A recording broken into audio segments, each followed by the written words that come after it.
Here we go. Chapter 3 of the Willoughbys. So, quick review, right? We've met Tim, Barnaby A, Barnaby B, and Jane, and then their parents. And their parents just came up with a plan. A nefarious plan. Okay? So here we go.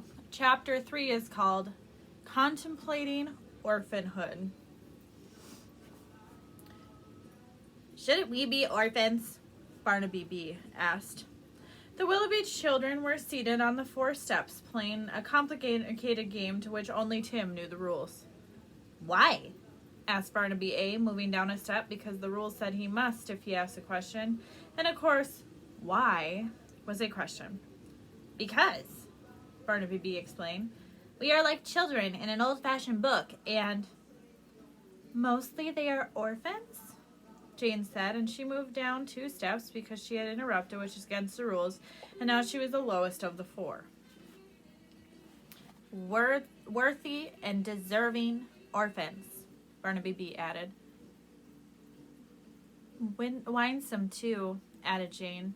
The 3 younger children each moved down 1 more step on general principles. Only Tim, who had invented the game and its rules, remained at the top of the short staircase that led to the front door. I win, he announced. Let's play 1 more time.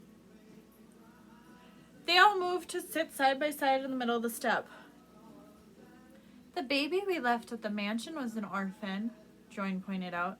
But she wasn't deserving at all, or worthy, or winsome. Don't be such a dodo, Jane, Tim said. You have to move down a step for that. Ruth was not an orphan. With a sigh, Jane moved down.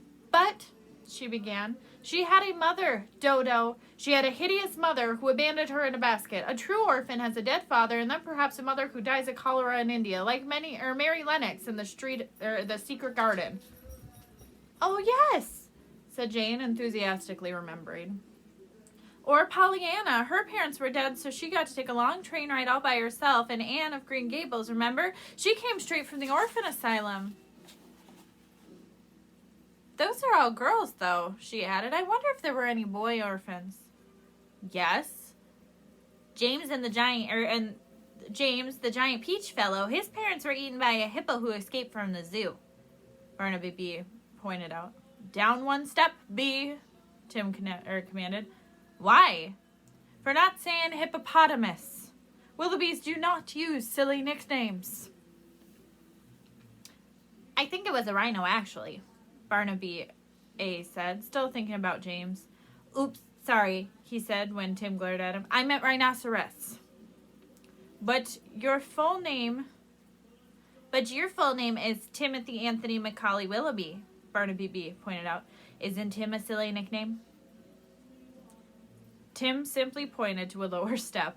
Barnaby B moved down. His twin joined him. I do not like the idea of us being orphans, though, Tim said.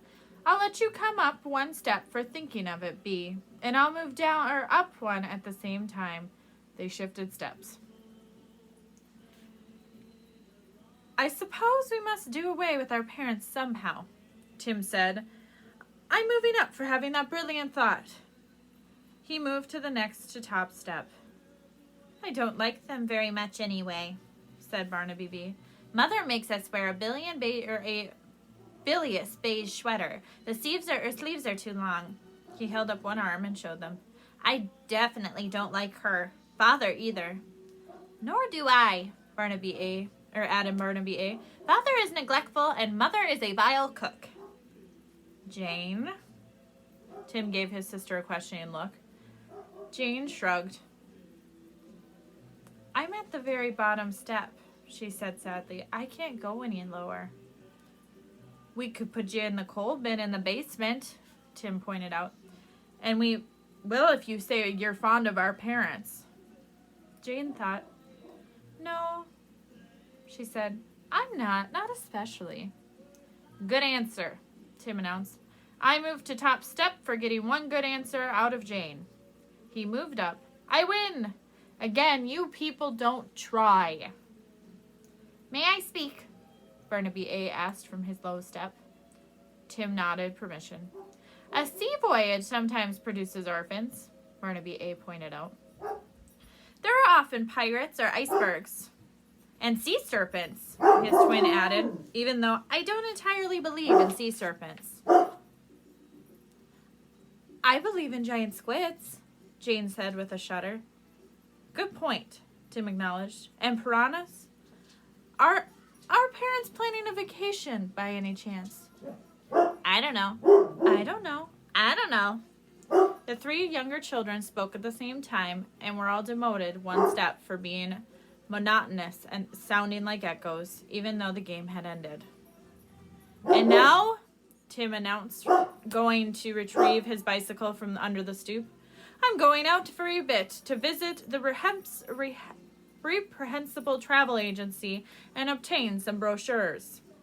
I have come up with a perfectly despicable plot to get rid of our parents. You are ruthless, Tim, Barnaby A. commented happily. Yes, and a soon-to-be orphan as well. Stay tuned for Chapter 4.